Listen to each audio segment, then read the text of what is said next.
مسلمان متحد رہیں۔ سب سے پہلا گھر جو لوگوں کی عبادت کے لیے بنایا گیا وہی ہے جو مکہ میں ہے۔ کوئی ایسا لمحہ نہیں ہے جب روئے زمین پہ سجدہ نہیں کیا جا رہا ہوتا۔ ہر لمحہ اپنے آپ کی نگہداشت کرو اور تم سب مل کر اللہ کی رسی کو مضبوطی سے تھام لو اور تفرقہ میں مت پڑو۔ پہلوان وہ ہے، طاقتور وہ ہے جو اپنے غصے پہ قابو پا لے، اور بخیل کبھی صوفی نہیں ہو سکتا اور صوفی کبھی بخیل نہیں ہو سکتا۔ اور یتیموں کو ان کے مال دے دو، لیکن سلام ہو ان کی سیرت کی عظمت کے اوپر جنہوں نے بیک وقت 9 ازواج کے درمیان عدل کو قائم فرمایا ہے۔ الحمدللہ رب العالمین، الصلاۃ والسلام علی سید الانبیاء والمرسلین وعلی آلہ وصحبہ اجمعین۔ خواتین و حضرات، السلام علیکم ورحمۃ اللہ وبرکاتہ۔ چوتھے پارہ کے خلاصہ کے ساتھ آپ کی خدمت میں ناچیز حاضر ہے۔ چوتھے پارے میں جہاں سورہ آل عمران کی آیت نمبر 93 سے 99 تک آئی ہیں، یہاں پہ ایک مرتبہ پھر بنی اسرائیل کا رد کیا گیا ہے، اور اس کے بعد آیت نمبر 100 سے لے کے آیت نمبر 120 تک یہاں پہ مسلمانوں سے اللہ تبارک و تعالیٰ کا خطاب ہے، اور اللہ تبارک و تعالیٰ نے مسلمانوں پر اپنے احسانات کا اور اپنے انعامات کا ذکر فرمایا ہے، اور یہ بتایا ہے کہ مسلمان جو تھے یہ مختلف گروہوں کے اندر بٹے ہوئے تھے، اور اللہ تبارک و تعالیٰ نے ان سب کو ایک ڈوری کے اندر منسلک فرما دیا، اور یہ آگ کے آخری کنارے پر پہنچ چکے تھے، تو اللہ تبارک و تعالیٰ نے ان کو اس آگ سے نجات عطا فرمائی اور ان کو تبلیغ کا حکم دیا، اور یہ فرمایا کہ یہ آپس میں مسلمان متحد رہیں، اور ان کو خیر امت قرار دیا، اور ان کو بار بار یہ تاکید فرمائی یہاں پہ کہ یہ کفار پہ دوستی کا بھروسہ نہ کریں، اور بالخصوص یہ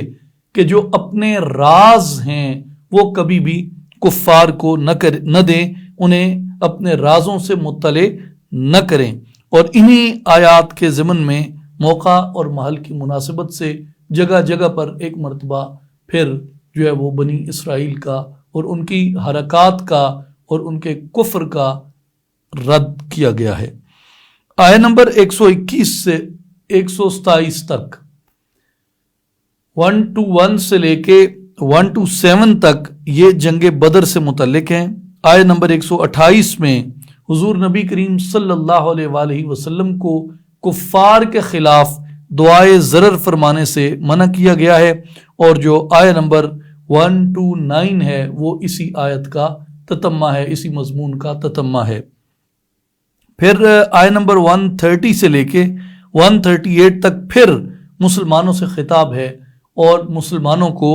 سودی کاروبار کرنے سے منع کیا گیا، اور سود کو ایک بار پھر حرام قرار دیا گیا یہاں پہ، اور صدقہ اور خیرات کرنے کا حکم دیا گیا ہے، اور اگر کوئی گناہ کر بیٹھے تو اس کو فی الفور تائب ہونے کی تلقین کی گئی ہے کہ وہ اپنے گناہ سے توبہ کر لے۔ اور آیت نمبر 139 سے لے کے 200 تک کا تعلق جنگ احد کے ساتھ ہے، اور ان آیات میں مسلمانوں کو اس لغزش پر تنبیہ کی گئی ہے جس کی وجہ سے مسلمانوں کو جنگ احد میں ایک وقتی ہزیمت اٹھانا پڑی، اور اس ہزیمت کے نتیجے میں جو مسلمان افسردہ ہوئے ان مسلمانوں کی ڈھارس ان آیات میں بندھائی گئی ہے، ان کی ہمت بڑھائی گئی ہے، اور ان کو حوصلہ فراہم کیا گیا ہے۔ چوتھے پارے کا جو آغاز ہے یہ سورہ آل عمران سے ہوتا ہے، اور اس سے پہلے یعنی جہاں سے چوتھے پارے کی بگننگ ہے، چوتھے پارے کا آغاز ہے، اس سے پیچھے اگر آپ جائیں جہاں پہ کلوزنگ ہے تیسرے پارے کی، تو وہاں پہ آیت مبارکہ میں یہ فرمایا گیا کہ کافر اگر قیامت کے دن بالفرض روئے زمین کے برابر بھی اگر وہ سونا لا کر دے دیں صدقہ اس بات کا کہ ان کو آگ کے عذاب سے نجات مل جائے، تو اللہ تبارک و تعالیٰ نے فرمایا کہ وہ مقبول نہیں ہوگا۔ تب یہ سوال پیدا ہوا کہ صدقہ کب قبول ہوگا، یعنی اگر وہ تمام دولت وہ صدقہ کر رہے ہیں آگ سے بچنے کے لیے تو ان کا صدقہ قبول نہیں کیا جا رہا، تو صدقہ ان کا کب قبول ہوگا، کس کا صدقہ قبول ہوگا، اور کون سے صدقے کی قبولیت جو ہے وہ زیادہ متوقع ہے۔ تب اللہ تبارک و تعالیٰ نے بیان فرمایا کہ صدقہ کرنا نیکی ہے اور ابرار لوگوں کا صدقہ جو ہے وہ قبول کیا جاتا ہے، اور نیکی تب حاصل ہوگی جب ان چیزوں کو اللہ کی راہ میں خرچ کیا جائے جو تمہیں سب سے زیادہ عزیز ہیں، یعنی جو بندے کو سب سے زیادہ پیاری ہیں، جو چیزیں سب سے زیادہ عزیز ہیں، سب سے زیادہ محبوب ہیں، جب ان چیزوں کو اللہ کی بارگاہ میں لوٹایا جاتا ہے، اللہ کی بارگاہ میں خرچ کیا جاتا ہے، اللہ کی بارگاہ میں پیش کیا جاتا ہے، تب وہ صدقہ درجہ قبولیت میں زیادہ اوپر جاتا ہے۔ اور جہاں تک تعلق ہے کہ کس کا صدقہ قبول ہوتا ہے، تو صدقہ مومنین کا اور ابرار لوگوں کا قبول ہوتا ہے۔ اس کا آغاز ہوتا ہے 4 پارہ، لن تنالوا البر حتى تنفقوا مما تحبون، تم ہرگز نیکی کو نہیں پہنچ سکو گے جب تک کہ تم اللہ کی راہ میں اپنی محبوب چیزوں میں سے خرچ نہیں کر دیتے۔ علامہ اقبال رحمۃ اللہ علیہ کا شعر مجھے بہت عزیز ہے، اور میں اکثر اپنی حضرت سلطان العارفین سلطان باہو رحمۃ اللہ علیہ کے حلقہ کی، آپ کے حلقہ ارادت کی جو تربیتی نشستیں ہوتی ہیں اخلاق کی، روحانیت کی، ان میں اکثر میں اس آیت مبارکہ کو اور ساتھ حضرت علامہ اقبال رحمۃ اللہ علیہ کا یہ شعر پڑھتا ہوں کہ ہر چداری صرف کن در راہ او لن تنالوا البر حتی تنفقوا۔ اس آیت کے اس حصہ کو اقبال نے اپنے شعر کے مصرع ثانی کے طور پہ استعمال کیا ہے کہ جو کچھ بھی تو رکھتا ہے اس کی بارگاہ میں پیش کر دے، اس کے بارگاہ میں خرچ کر، اللہ کی راہ میں خرچ کر، اس لیے کہ اس کا حکم ہے لن تنالوا البر حتی تنفقوا، کہ تم ہرگز نیکی کو نہیں پہنچ سکتے جب تک کہ اپنی پیاری سے پیاری چیز کو اس کی راہ میں خرچ نہیں کرتے۔ اس کے بعد آیت نمبر 96 آتی ہے۔ 96 میں مکۃ المکرمہ کے بارے میں اور بیت اللہ کے بارے میں اللہ تبارک و تعالی نے ارشاد فرمایا، ان اول بیت وضع للناس للذی ببکۃ مبارکا وہدی للعالمین، بے شک سب سے پہلا گھر جو لوگوں کی عبادت کے لیے بنایا گیا وہی ہے جو مکہ میں ہے، برکت والا ہے اور سارے جہان والوں کے لیے مرکز ہدایت ہے، کل جہان والوں کے لیے مرکز ہدایت ہے، وہ گھر جو مکہ میں ہے اور بہت برکت والا ہے، اور یہ وہی گھر ہے جو سب سے پہلے لوگوں کی عبادت کے لیے تعمیر کیا گیا۔ بیت اللہ کے جو مؤسس اول ہیں کیا وہ سیدنا ابراہیم علیہ السلام ہیں؟ بیت اللہ کی جو موجودہ تعمیر ہے اس کے مؤسس تو سیدنا ابراہیم علیہ السلام ہیں، لیکن زمین پر جو مؤسس اول ہے، جس نے سب سے پہلے بیت اللہ شریف کو تعمیر کیا، وہ ابو البشر سیدنا آدم علیہ السلام ہے۔ عام طور پہ چونکہ قرآن مجید میں سیدنا ابراہیم علیہ السلام کے بیت اللہ کی تعمیر کا واقعہ آیا ہے تو یہی معروف ہے، لیکن حقیقت یہ ہے کہ بیت اللہ کو سب سے پہلے سیدنا آدم علیہ السلام نے تعمیر فرمایا، اور اس کی جو تعمیر نو تھی وہ سیدنا ابراہیم علیہ السلام اور سیدنا اسماعیل علیہ السلام نے فرمائی۔ زمین پر جو سب سے پہلا گھر ہے اللہ کا، اس آیت میں سب سے پہلی بات یہ بیان کی گئی کہ پہلا گھر جو لوگوں کی عبادت کے لیے بنایا گیا وہ بیت اللہ تھا۔ تو سیدنا ابو ذر غفاری رضی اللہ تعالیٰ عنہ آپ بیان فرماتے ہیں کہ میں نے عرض کیا یا رسول اللہ صلی اللہ علیہ وسلم، سب سے پہلی مسجد زمین پہ کون سی بنائی گئی؟ تو آپ صلی اللہ علیہ وآلہ وسلم نے فرمایا کہ مسجد حرام، یعنی بیت اللہ خانہ کعبہ، یہ سب سے پہلی مسجد تھی جو زمین پر بنائی گئی۔ آپ اندازہ لگائیے کہ معروف روایات کے مطابق کم و بیش 1,24,000 انبیاء کرام تشریف لائے ہیں، تو ان سب نے اپنے اپنے عہد میں مساجد تعمیر کروائی ہوں گی عبادت کے لیے، انہوں نے خدا کے گھر تعمیر کروائے ہوں گے، تو حضور نے فرمایا سب سے پہلی مسجد جو بنائی گئی وہ بیت اللہ شریف تھا۔ اور عرض کی حضرت ابو ذر غفاری نے یا رسول اللہ صلی اللہ علیہ وسلم اس کے بعد کون سی مسجد تعمیر ہوئی؟ تو آپ صلی اللہ علیہ وآلہ وسلم نے فرمایا مسجد اقصی۔ جب میں مسجد اقصی کہتا ہوں پتہ نہیں کیوں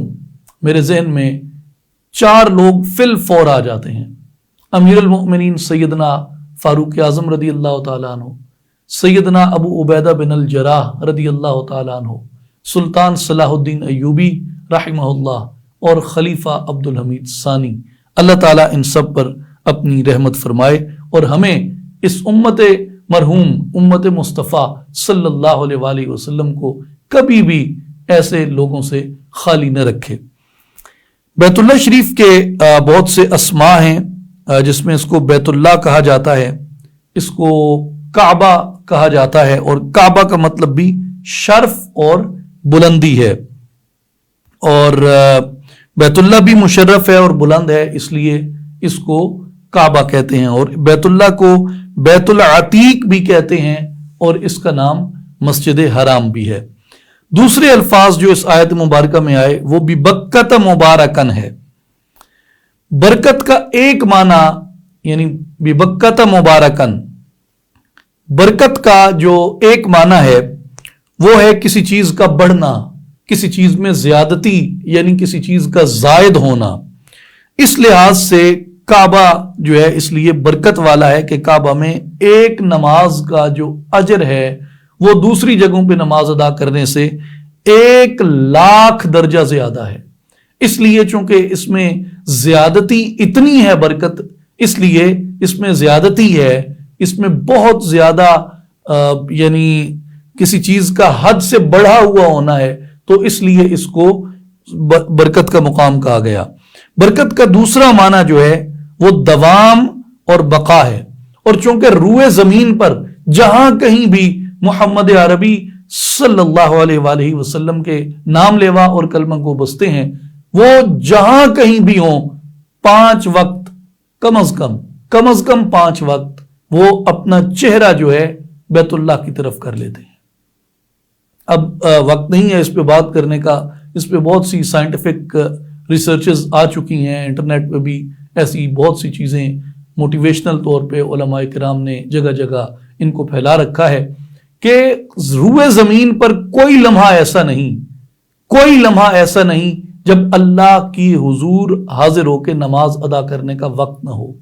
ایک طرف سے سورج طلوع ہوتا ہے اور جہاں پہ جا کے سورج غروب ہوتا ہے، اور دنیا میں مختلف جو اوقات ہیں، کسی جگہ فجر ہوتی ہے اسی لمحے، کسی جگہ ظہر ہو رہی ہوتی ہے اسی لمحے، کسی جگہ عصر ہوتی ہے اسی لمحے، کسی جگہ مغرب ہوتی ہے اسی لمحے، کسی جگہ عشاء ہوتی ہے۔ تو کوئی ایسا لمحہ نہیں ہے جب روئے زمین پہ سجدہ نہیں کیا جا رہا ہوتا، جب روئے زمین پہ خالق اکبر کی آذان نہیں گونج رہی ہوتی، جب مؤذن اللہ کی مخلوق کو اللہ اکبر کی صدا کے ساتھ، اور اشہد ان لا الہ الا اللہ کی صدا کے ساتھ، اور اشہد ان محمد الرسول اللہ کی صدا کے ساتھ لوگوں کو اللہ کی طرف بلا نہیں رہا ہوتا۔ کوئی لمحہ دعوت اللہ سے خالی نہیں ہے زمین پہ، اور کوئی لمحہ خالی نہیں ہے کہ جب اللہ کے حضور ساجدین سجدہ نہ کر رہے ہوں۔ تو اس لیے کہا گیا کہ اس میں دوام ہے اور اس میں بقا اس لیے ہے کہ ہر وقت زمین سے کوئی نہ کوئی شخص بیت اللہ کی طرف منہ کر کے سجدہ ریز ہوا ہوتا ہے،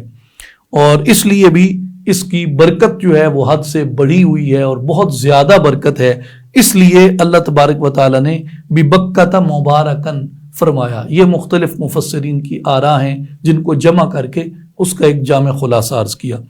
پھر ہے وہدی للعالمین، یہ جو کعبہ شریف ہے یہ کل جہانوں کے لیے ہدایت کا مرکز ہے، اور اس کا مطلب یہ ہے کہ کعبہ اللہ تعالیٰ کی الوہیت پر اور اس کی وحدانیت کے اوپر دلیل ہے اور دلالت کرتا ہے اس کے اوپر، اور کعبہ میں جو عجائبات ہیں اور جو غرائبات ہیں وہ سب کے سب جو ہیں وہ آقا علیہ الصلوۃ والسلام کے صدق اور آپ کی نبوت کے اوپر دلیل ہیں، اور اس لیے اس کو ہدی للعالمین کہا گیا۔ پھر آیت نمبر 97 میں، یہ 96 تھی، پھر 97 میں ارشاد ہوتا ہے، وہ بھی اسی سے متعلق ہے فیہ آیتم بیناتم مقام ابراہیم، اس میں کھلی نشانیاں ہیں اور ان میں سے ایک نشانی جو ہے وہ ابراہیم علیہ السلام کی جائے قیام ہے۔ مقام ابراہیم جو ہے وہ ایک پتھر ہے جس میں ٹخنوں تک سیدنا ابراہیم علیہ السلام کے مبارک قدموں کے نشانات ثبت ہیں، اور یہود و نصارہ کی عداوت اور بغض کے باوجود بھی جو یہ پتھر ہے یہ 3500 سال سے محفوظ چلا آ رہا ہے، اور یہ بھی نشانیوں میں سے ایک زبردست نشانی ہے۔ پھر اسی آیت میں 97 میں یہ ارشاد ہوتا ہے وَمَن دَخَلَهُ كَانَ آمِنًا، جو اس میں داخل ہو گیا وہ امان پا گیا۔ یہ کعبہ شریف کی جو ہے یہ فیض ہے کہ اس کی حدود میں یعنی حدود حرم میں جو جانور داخل ہو جائے وہ جانور امان میں آ جاتا ہے، اس کو شکار نہیں کیا جا سکتا بھلے وہ شکار کرنے والا جانور ہو۔ اس کی حدود میں مجرموں کو حد نہیں لگائی جا سکتی بیت اللہ کی حدود کے اندر، اور بیت اللہ کی حدود کے اندر اگر کوئی درخت اگائے تو اس کو کاٹا نہیں جا سکتا، اس لیے یہ تو عالم درختوں کا ہے، یہ تو عالم جانوروں کا ہے، یہ تو عالم مجرمین کے لیے ہے، اور جو توبہ کرتے ہوئے گڑ گڑاتے ہوئے روتے ہوئے اپنے گناہوں پہ نادم ہوتے ہوئے عجز اور انکساری کے ساتھ، جس کو ہم کہتے ہیں آنکھوں کے بل چلتے ہوئے آنسوؤں کے ساتھ اپنے خالق کے حضور پیش ہوتے ہیں، وہی ان کو امان عطا فرمانے والا ہے۔ جب سے بیت اللہ شریف قائم ہوا ہے اس سرزمین کو اللہ تبارک و تعالیٰ نے مخالفین کے حملوں سے محفوظ رکھا، اور سید الانبیاء صلی اللہ علیہ وآلہ وسلم کی بعثت مبارک سے پہلے ابرہہ نے اپنی طاقت کے گھمنڈ اور طاقت کے نشے میں چور ہو کے اس نے بیت اللہ شریف پہ حملہ کیا، تو قرآن مجید نے اس معجزے کو بیان فرمایا ہے کہ ابابیلوں نے چھوٹی چھوٹی کنکریوں کے ساتھ بڑے بڑے ہاتھیوں کا لشکر ڈھیر کر دیا۔ تو اللہ قادر ہے اس بات کے اوپر کہ وہ چھوٹے چھوٹے پرندوں کے ہاتھوں ہاتھیوں کو مروا دے جو طاقت کا استعارہ سمجھے جاتے ہیں۔ پھر فرمایا وَلِلَّهِ عَلَى النَّاسِ حِجُّ الْبَيْتِ مَنِ اسْتَطَاعَ إِلَيْهِ سَبِيلًا،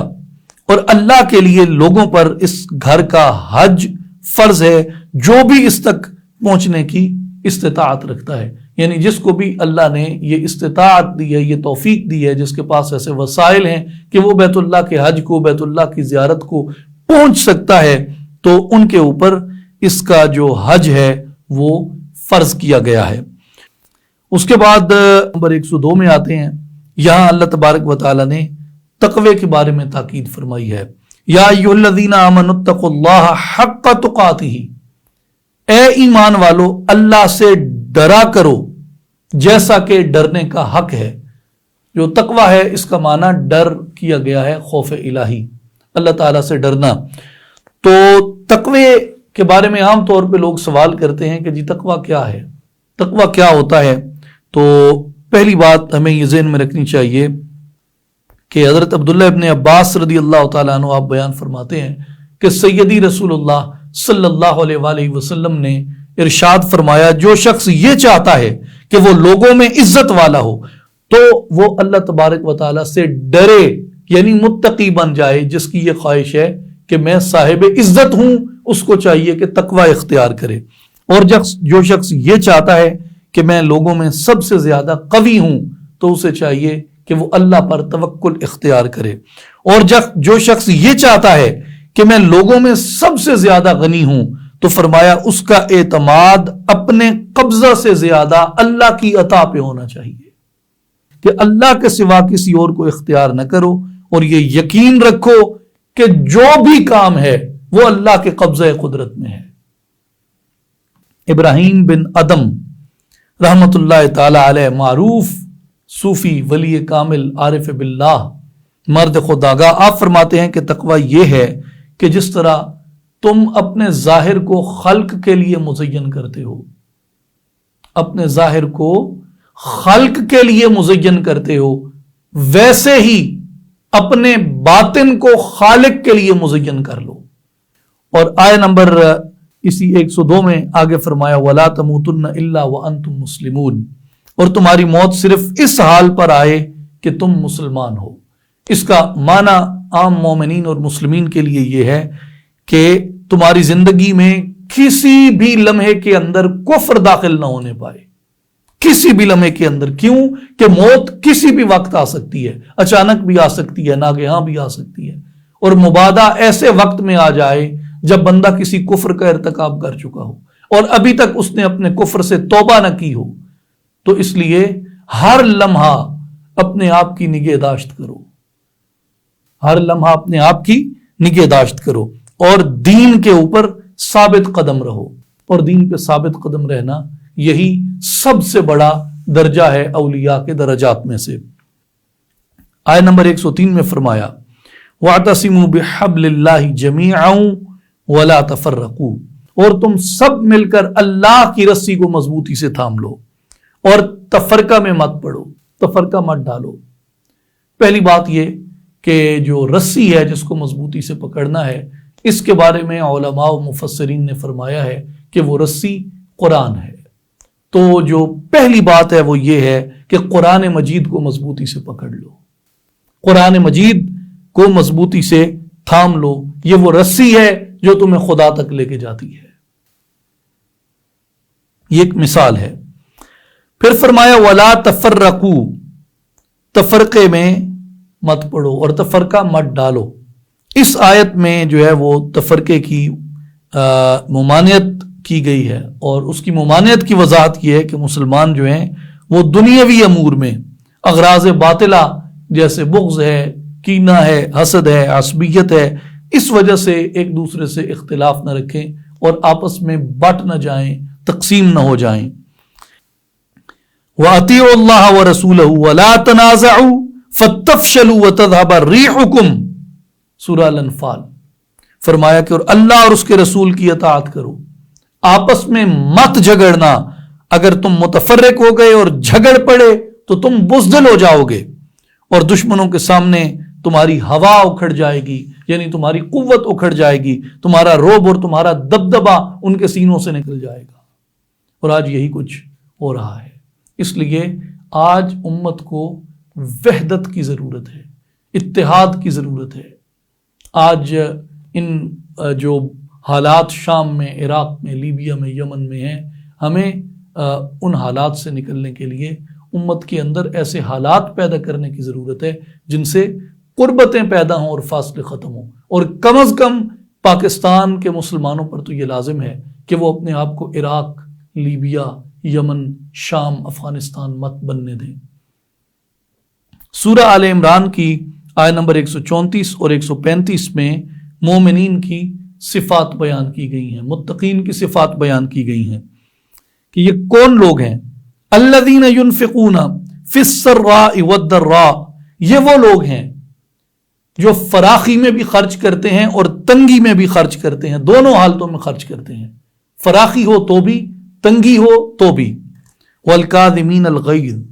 اور اپنے غصے کو ضبط کرنے والے ہیں، اپنے غصے کو ضبط کرنے والے ہیں۔ والعافین عن الناس، اور لوگوں سے ان کی غلطیوں کے اوپر درگزر کرنے والے ہیں۔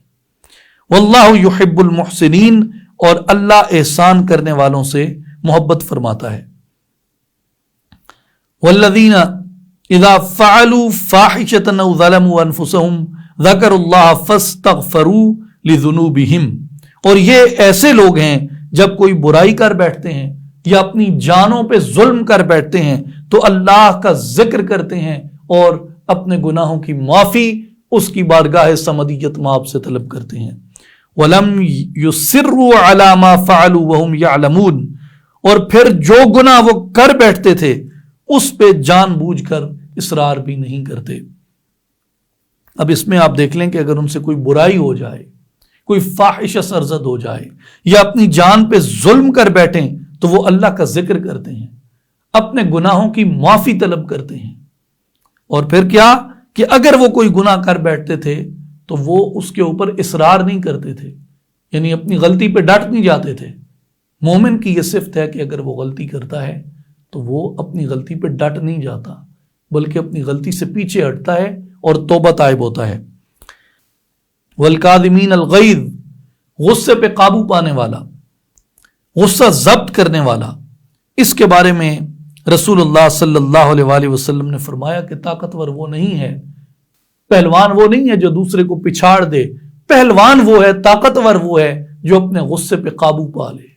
اور سیرت مبارک جو ہے اس میں آپ دیکھیں نبی پاک علیہ الصلوۃ والسلام کی وہ صفات جن پہ آپ کے بدترین دشمن بھی اشش کر اٹھتے اور داد واہ واہ دیے بغیر نہ رہ سکتے، ان میں حضور علیہ الصلوۃ والسلام کا حلم تھا، حضور علیہ الصلوۃ والسلام کا اپنے غصے پہ قابو تھا۔ اور یہ ہر بڑے شخص کی صفت ہوتی ہے کہ وہ اپنے غصے پہ قابو رکھتا ہے۔ اب آئیں آل عمران کی آیت نمبر 152 میں۔ آیت نمبر 152 مجھے بہت عزیز ہے، میں اس سے بہت محبت کرتا ہوں، اس لیے کہ یہ آیت مجھے، قرآن مجید کی یہ آیت مجھے میرے نبی پاک علیہ الصلوۃ والسلام کے صحابہ سے محبت سکھاتی ہے،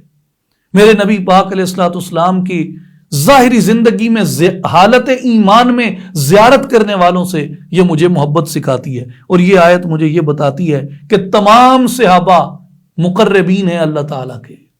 اور تمام صحابہ جو ہیں سب کے سب جنتی ہیں، یہ آیت مجھے یہ بتاتی ہے۔ وَلَقَدْ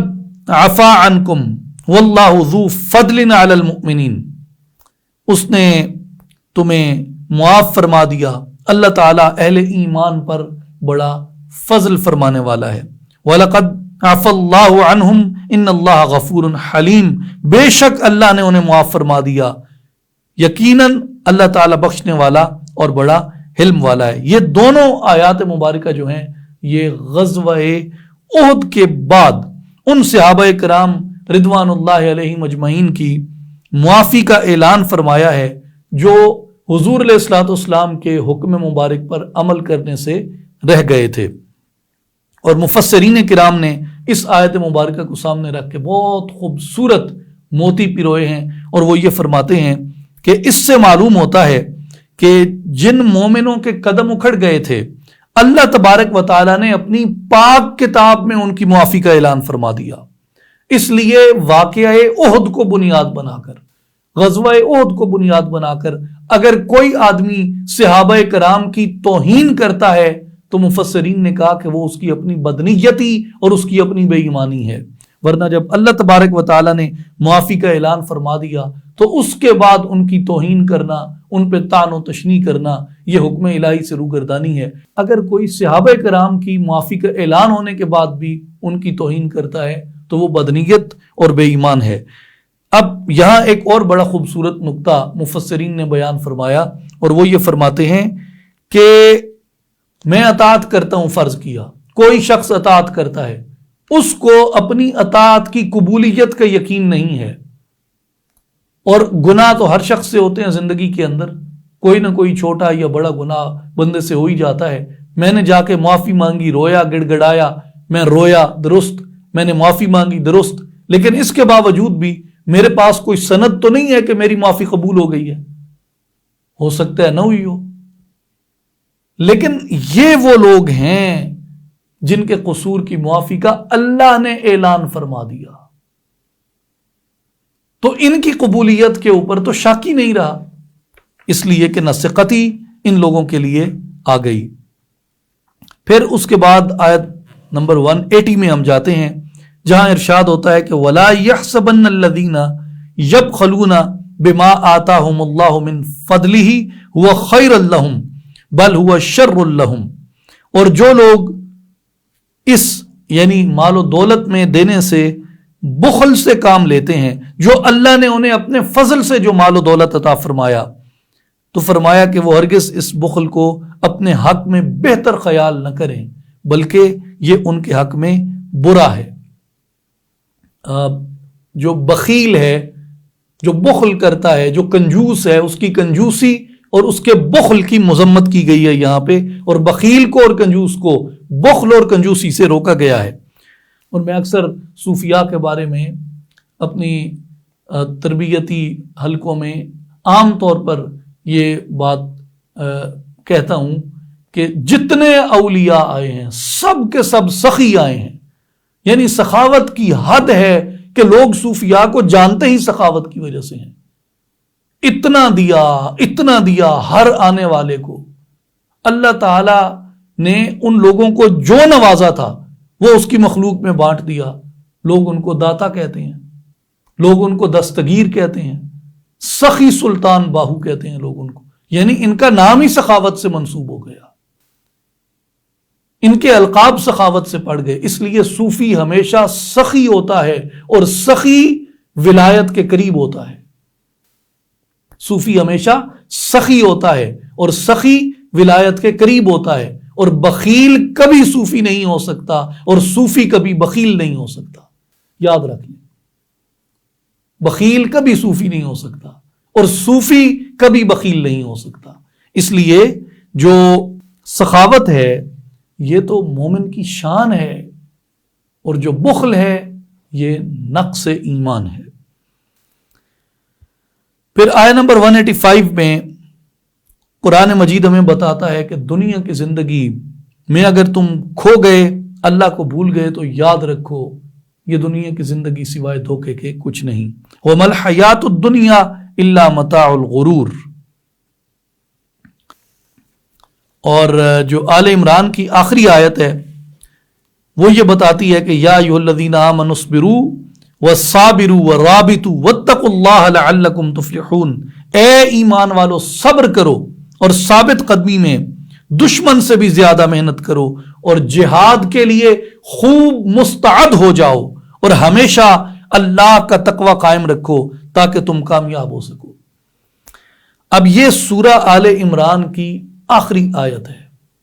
اور بڑی مزیدار بات ہے. ہم نے پیچھے سورہ آل عمران ساری دیکھی، مختلف آیات پہ تبصرہ کیا، خلاصے بیان کیے.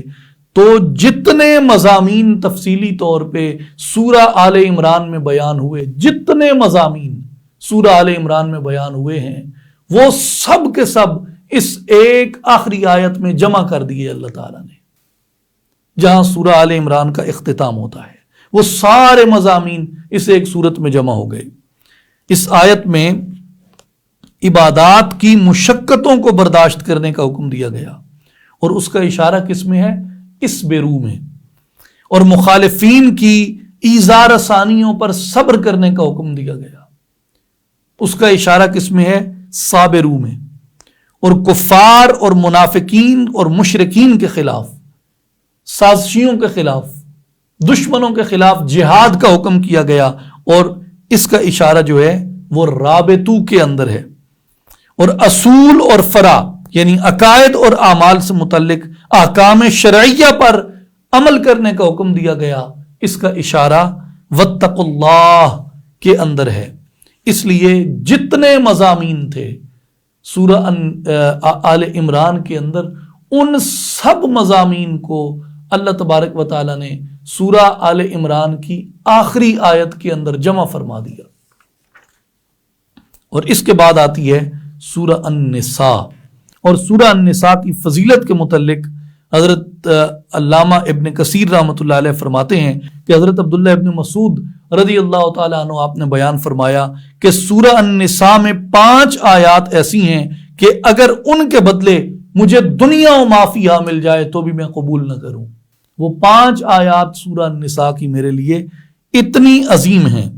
اور حضرت عبداللہ ابن عباس رضی اللہ عنہ نے فرمایا کہ سورت میں 8 آیات ایسی ہیں جو امت محمدیہ صلی اللہ علیہ وآلہ وسلم کے لیے ہر اس چیز سے بہتر ہیں جس پہ سورج طلوع ہوتا ہے یا سورج غروب ہوتا ہے.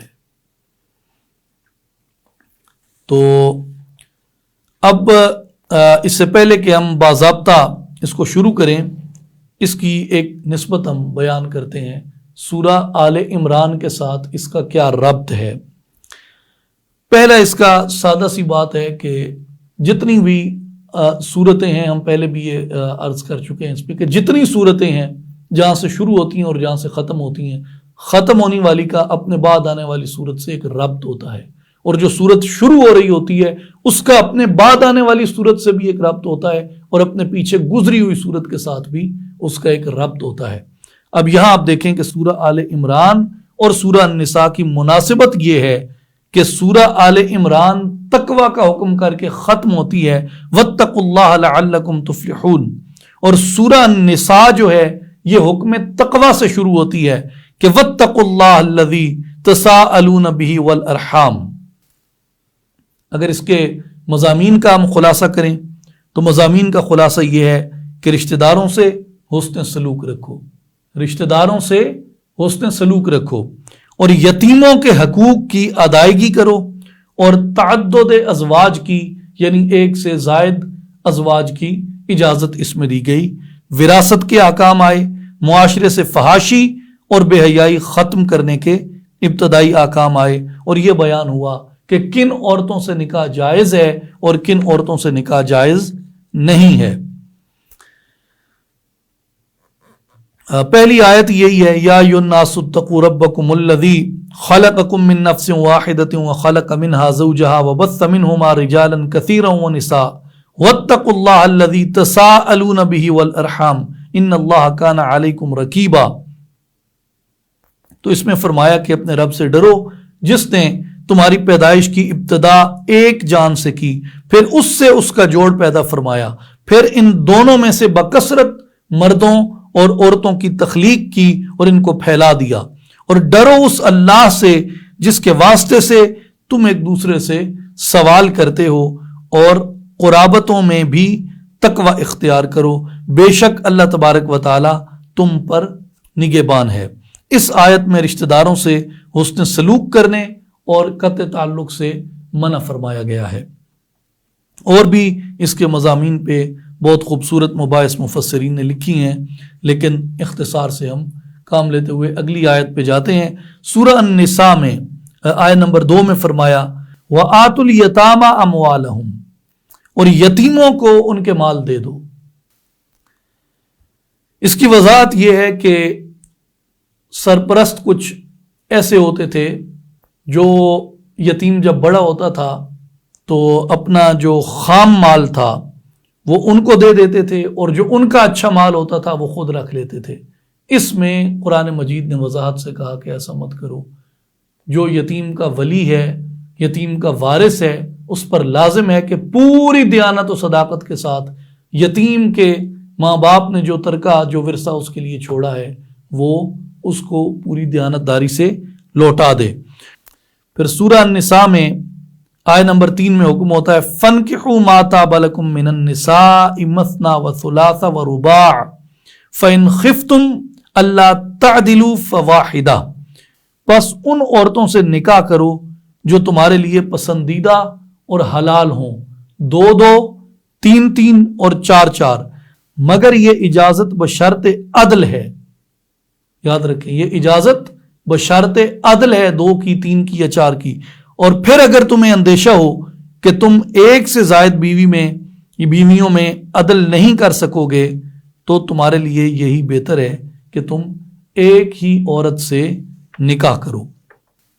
لیکن یہ بات سرکار دو عالم صلی اللہ علیہ وآلہ وسلم کی ازواج کے بارے میں ذہن میں رکھنی چاہیے کہ حضور علیہ الصلوۃ والسلام کی ذات گرامی وہ ذات گرامی ہے جو اپنی زبان بھی وحی الہی کے بغیر نہیں کھولتے، ایک زبان بھی یعنی لفظ بھی وحی الہی کے بغیر ادا نہیں فرماتے۔ ان کا ہر کام،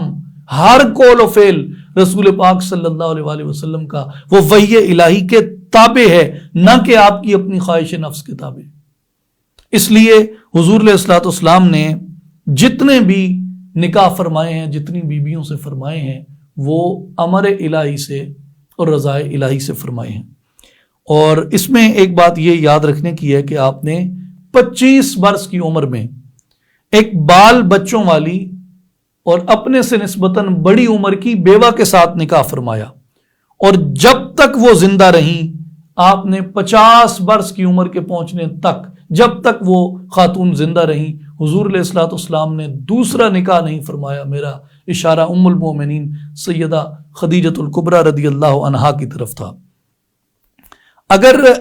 تعدد ازواج کی وجہ نفسانی حظ ہوتا، نفسانی لذت ہوتی، تو آپ صلی اللہ علیہ وآلہ وسلم جوانی کے اندر بھی آپ خوب رو اور چھوٹی عمر کی خواتین سے آپ شادی فرما سکتے تھے، اور اہل عرب نے، اہل مکہ نے تو آ کر یہ کہا تھا کہ آپ بتائیں آپ کو کون سی عورت چاہیے، کس کی آپ نام لیں، جس کا آپ کہیں گے ہم آپ کو وہ پیش کریں گے۔ جب وہ آئے تھے اس بات کے لیے کہ آپ اس پیغام کو روک دیں، لیکن حضور علیہ الصلوۃ والسلام نے اپنی جوانی مبارک میں بھی اور اپنی عمر کے پختہ، جس کو کہتے ہیں بڑی عمر کو پہنچنا، یعنی 40 کے بعد، پھر 45 کے بعد، پھر 50 برس کی عمر تک بھی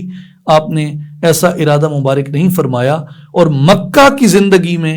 آپ کے حرم مبارک میں صرف ایک خاتون جو ہیں وہ رہی ہیں، اور 53 سال کی عمر مبارک تک جو ہے وہ آپ کی ایک ہی زوجہ رہی ہیں۔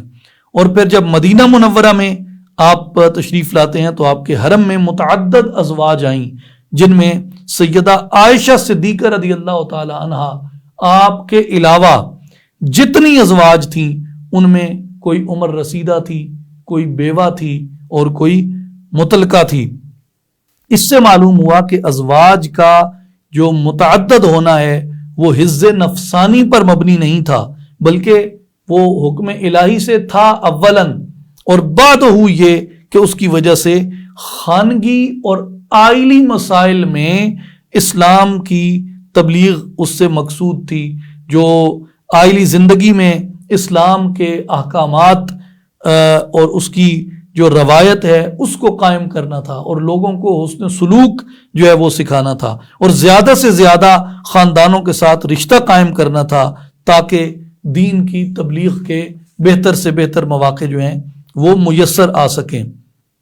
اور کئی مسلمان خاندانوں کو آپ نے اپنی رشتہ داری کا شرف عطا فرمایا۔ نیز یہ بتلانا مقصود تھا کہ عام مسلمان تو 2 بیویوں میں عدل قائم نہیں کر سکتے، لیکن سلام ہو ان کی سیرت کی عظمت کے اوپر جنہوں نے بیک وقت 9 ازواج کے درمیان عدل کو قائم فرمایا ہے۔ یہاں تو لوگ 2 کے ساتھ عدل نہیں کر سکتے، اور میری سرکار نے 9 کے ساتھ عدل فرمایا ہے۔ اور یہ کہ نبی پاک صلی اللہ علیہ وآلہ وسلم کا جو بھی عمل مبارک ہے، جس بھی شعبہ کے اندر ہے، وہ قول میں بھی اور عمل میں بھی ہر ایک سے بڑھ کر ہوتا ہے۔ اور آپ نے زیادہ سے زیادہ 4 بیویوں میں عدل کرنے کا حکم دیا قرآن مجید نے اس آیت میں، لیکن رسول اللہ صلی اللہ علیہ وآلہ وسلم نے 9 بیویوں کے درمیان آپ نے عدل کر کے دکھایا۔ تو ہمیں یہ بھی یہاں پہ یاد رکھنا چاہیے، ایک آخری بات میں عرض کرتا چلوں کہ حضور علیہ الصلوۃ والسلام کی نیند سے حضور کا وضو نہیں ٹوٹتا۔